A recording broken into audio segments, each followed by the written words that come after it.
Les fils et filles africains ont besoin de connaître leurs héros, leur histoire et leur épopée. Connaissez-vous cet homme? Non, tu le connais pas. Voilà pourquoi il est important de lire l'histoire africaine. Lui, c'est Soundiata Keïta de l'Empire du Mali. C'est un grand empereur que jamais l'humanité n'a enregistré au cours de l'existence. Son histoire est unique. Grand empereur comme lui, je ne crois pas.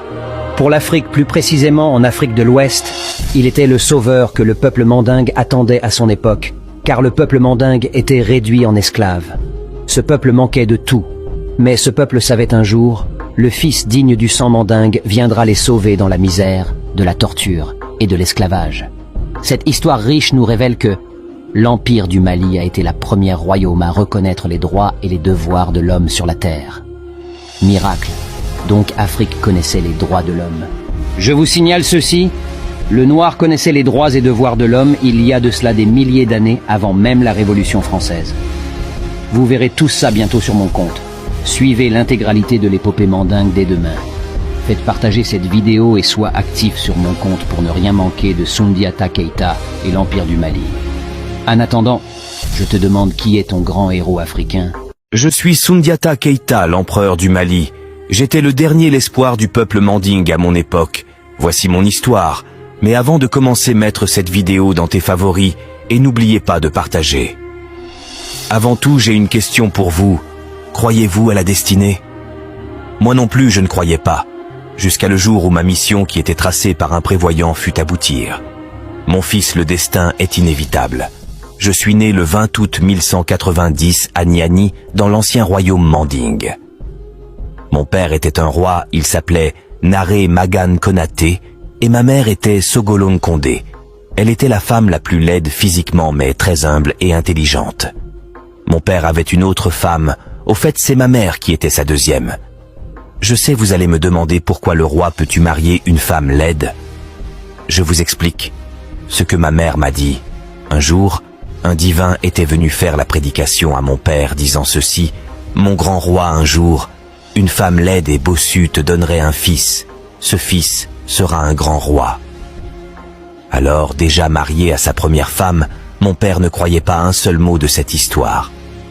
Après quelques années plus tard, un danger arriva dans le royaume. Un grand monstre ravaguait la population à chaque tombée de la nuit. Mon père eut peur et demanda à l'aide à tous les tribus environnants. Chaque féticheur ou chasseur qui venait, il trouvait la mort. C'est ainsi 2 chasseurs sont venus, eux aussi à combattre le monstre et avoir des récompenses du roi. Je sais vous être curieux de savoir comment ce monstre est mort. Mais avant tout, je vous le dis, il faut jamais être indifférent ou méchant à quelqu'un que tu connais pas. Sois humble, gentil, quelle que soit sa nature, et ne juge jamais une personne par l'apparence. Montre-lui tes dents en souriant. C'est ça qui a permis aux 2 chasseurs à gagner la guerre. Qu'est-ce qui s'est passé quand ils sont venus dans le royaume de mon père? Je suis Soundiata Keïta, l'empereur du Mali. Voici comment ma mère, qui était laide, fut la 2e femme du roi. Mais avant de commencer, like et mettre cette vidéo dans tes favoris, n'oubliez pas de partager. Ma mère était une femme bossue, très laide. À cause de sa laideur, tous les gens lui méprisaient, insultaient, et personne ne lui saluait, à plus forte raison jouer avec lui non. Donc elle était seule. 2 fois les enfants crachaient sur lui. Elle a trouvé toutes sortes de souffrances à cause de sa représentation physique, chose qui l'a poussée à devenir méchante. Elle se déguisait en monstre de la nuit et tuait ses ennemis. C'est ainsi le roi demanda de tuer le monstre. Tout féticheur et chasseur venait trouver la mort. C'est comme ça fut venir 2 chasseurs. En passant, ils ont vu ma mère assise et ils ont venu directement la saluer. C'était la première fois qu'un homme parlait avec lui. Elle a pris l'eau et le manger, elle a donné à ses chasseurs. Ils ont accepté le manger. En mangeant, ma mère les a demandé d'où ils venaient et leur objectif. Ils ont répondu en disant qu'ils ont venu combattre le monstre. Ma mère les a regardés et elle a eu pitié d'eux. Après, elle les a raconté l'histoire du monstre en disant que c'est elle le monstre. Les 2 chasseurs étaient vraiment abasourdis, dépassés et demandant pardon au nom du royaume pour l'injustice donc elle a eu enduré et de cesser de faire le mal. Ma mère a accepté et elle les a donné le secret qu'elle faisait pour se transformer. Les deux chasseurs remercia ma mère et se rendent au palais royal. Ils sont dit au roi qu'il ne verra plus le monstre dans ses royaumes. Le roi, très content, demanda aux deux chasseurs de dire tout ce qu'ils veulent. Il fera pour eux. Les deux chasseurs ont pris la main de ma mère et demanda avec pitié au roi d'épouser ma mère, que c'est leur plus grande récompense si le roi accepte de l'aimer. Le roi fut une longue réflexion et pensa à la prédication du divin sage et accepta ma mère comme sa deuxième femme. Tout le monde était curieux et les deux chasseurs furent contents. La première femme était mécontente de ma mère. Après quelques années, ma mère tomba enceinte de moi. Mon père était joyeux de la grossesse jusqu'à ma venue sur Terre en 1190. Mais miracle, j'ai fait 7 ans sans marcher. Je suis Sundiata Keita, l'empereur du Mali. Voici ce qui s'est passé dans mon enfance. Mais avant de commencer, mettre cette vidéo dans tes favoris et n'oubliez pas de liker et partager. Tout a commencé lorsque j'ai eu 7 ans sans marcher. Moi-même, je me demandais qu'est-ce qui m'est arrivé, car j'étais fatigué de ramper à terre. Et ce qui me faisait mal de plus, c'est de voir mes amis de même âge aider leur maman. C'est ainsi ma mère me lança ces mots en disant ceci. Si tu étais un tas d'ordures, au moins les margouillas pourraient chier sur toi. J'aurais dû te passer par le trou des toilettes. Cela m'a fait mal, mais j'ai vu qu'elle avait raison, parce qu'elle était vraiment désespérée de moi en me voyant tout le temps marcher à 4 pattes, alors que mon demi-frère Dankaran Toumani est un gaillard qui multiplie les espiègleries pour sa mère. Un jour, ma mère est partie demander des feuilles de sauce à sa coépouse.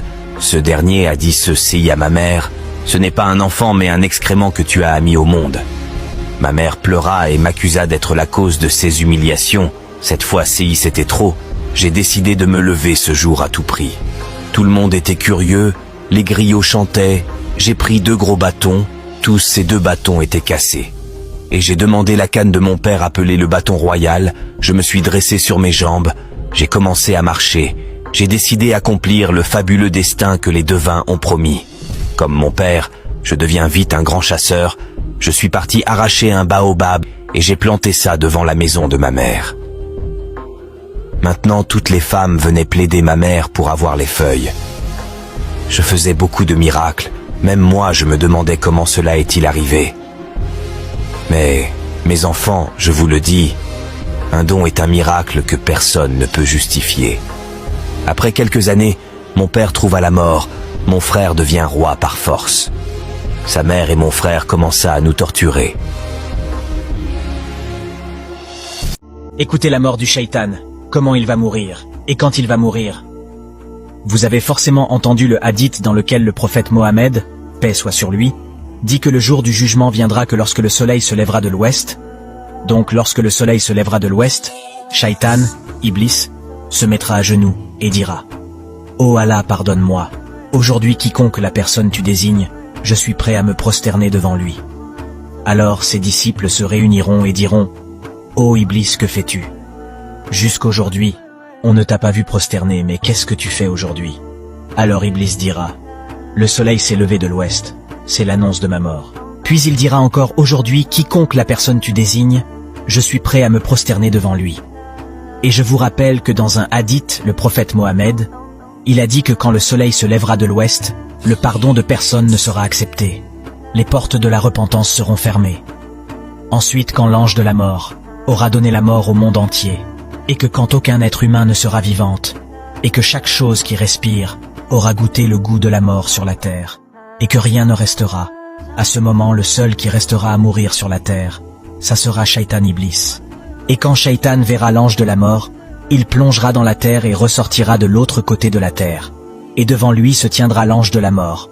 Puis il replongera dans la terre et ressortira de l'autre côté de la terre, et encore l'ange de la mort sera devant lui. Il fera ça plusieurs fois. Et enfin, il dira « Où m'emmèneras-tu » L'ange de la mort lui dira « Maintenant je t'emmènerai à l'enfer. Qu'est-ce qui peut être ta place à part ça ?» Après, Shaitan sera parmi les habitants de l'enfer, où il fera face à un châtiment et un tourment éternel pour sa désobéissance et sa rébellion contre Allah. Et dans un autre hadith, il a été dit qu'Allah sortira Adam du paradis et Shaitan de l'enfer et lui dira « Prosterne-toi devant lui juste une fois et je te mettrai aussi au paradis. » Mais il dira « Je n'ai fait ça ni avant et je ne le ferai ni maintenant. » et Allah le remettra encore en enfer. Qu'Allah nous protège tous de cette chose, Shaitan Iblis. Amin. Voici pourquoi les chiens ne parlent pas comme des hommes. Mais avant de commencer, mettre cette vidéo dans tes favoris et n'oubliez pas de partager. Un jour, les chiens se sont révoltés contre Dieu en disant à Dieu, « Dieu, pourquoi nous les chiens, on ne parle pas comme les hommes, sinon on comprend tout. Ce qu'il nous dit, on veut vraiment parler comme eux. » Tellement ils se sont révoltés. Dieu appela tous les chiens afin qu'il les donne le médicament pour parler comme des hommes. Alors tous les chiens étaient contents. Le matin, bonne heure, tous les chiens attendaient Dieu au lieu du rencontre. Après quelques minutes, Dieu est venu. Tous les chiens furent contents. Dieu dit, « J'ai entendu vos pleurs et vos revendications, et c'est normal. » Dieu fait sortir un médicament et dit ceci. « Vous voyez ce médicament. Son totem, c'est Péter. Si quelqu'un pète et que l'odeur sort, le médicament se gâte, et il ajoute ceci, c'est le seul que j'ai ici. » Tous les chiens ont dit, Dieu, y a pas de problème. Dieu appela alors le premier chien. Dieu dit, ouvre la bouche. Le moment où Dieu voulait juste donner le médicament, un chien péta au milieu d'eux.